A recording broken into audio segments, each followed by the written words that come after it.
What do you call a can of Spam that weighs a metric ton? Spamton.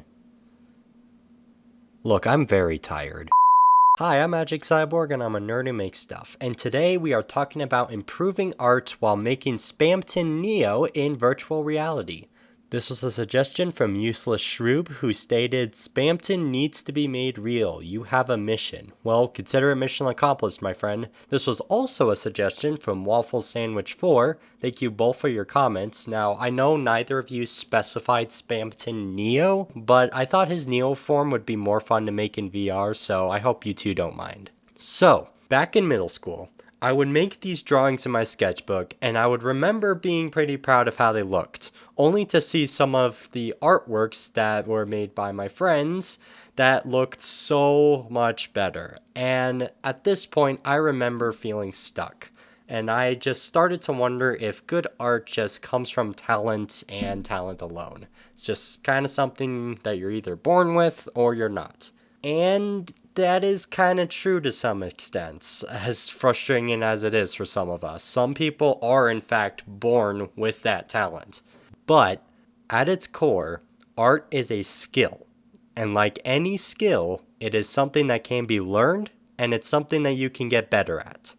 So now I ask you, do you have this similar feeling like you're just stuck and you want to get better at your art?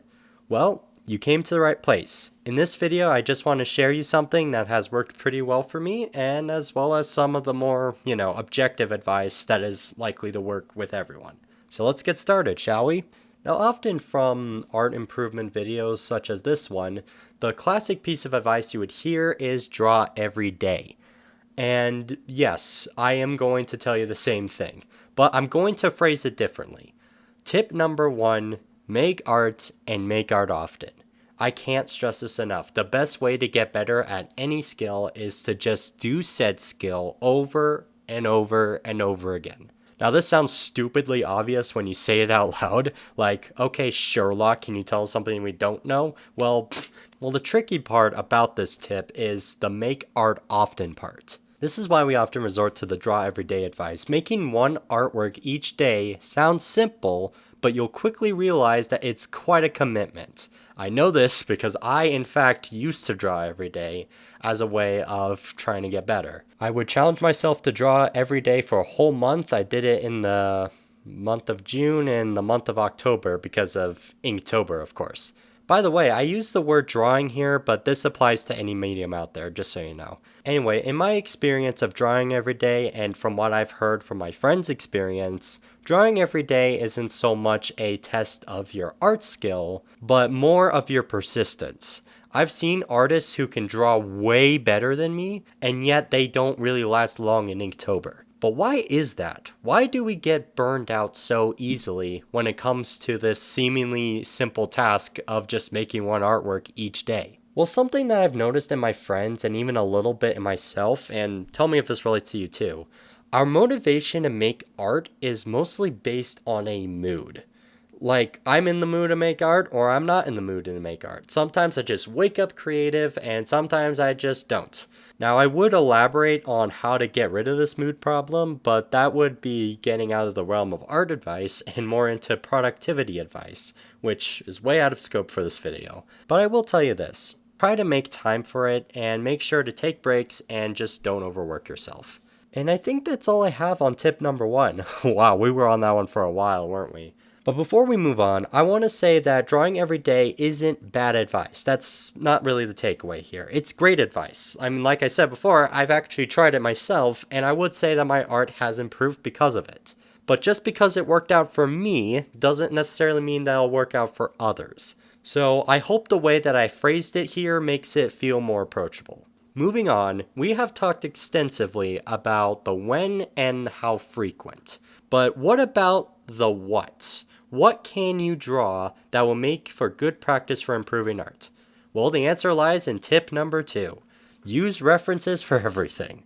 Whatever it is you're drawing or making, I want you to use references.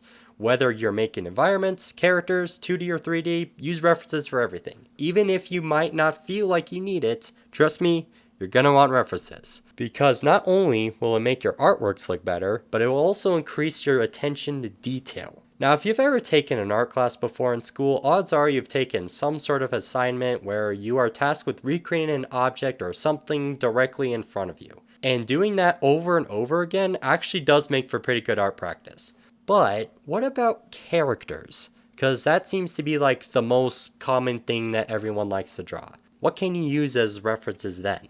Well, the answer is quite obvious, isn't it? You use other characters as references. This is where we can make practicing art fun. All you have to do is Google a character of your choice, pick one picture, and just recreate what you see. Or if you want a challenge, you can try to draw the character but in a different pose than what you see in the references.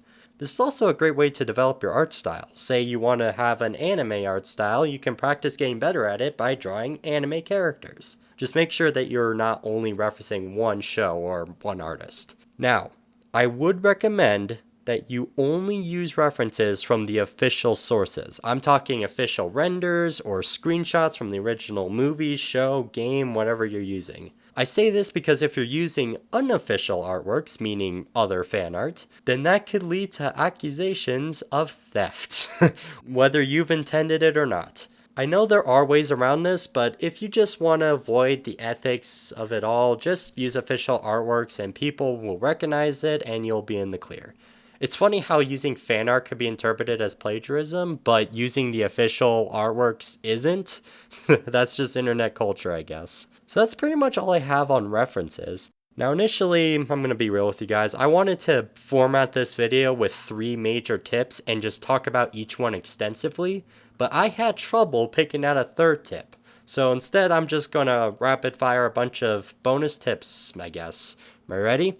Here we go. Tip number 3, criticize your artwork after you're done with it. If you were to make the artwork again, what would you do differently? Tip number 4, don't throw away any of your old work. I don't care if you hate it with every fiber of your body. This is a pretty great way to visualize your improvement.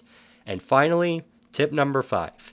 This is probably the most important one. Don't compare yourself to others. If you really want to improve, you need to stop doing this. It's just going to bring you back to that feeling of being stuck that we talked about at the beginning. Just be patient, keep making art, and you will get to that skill level eventually. And that's it. That's all the tips I have for you. But before we end things off here, those with a keen eye have probably noticed a parallel here. Everything I just described in this video is what I'm doing in Sculpt and Chat, if you really think about it.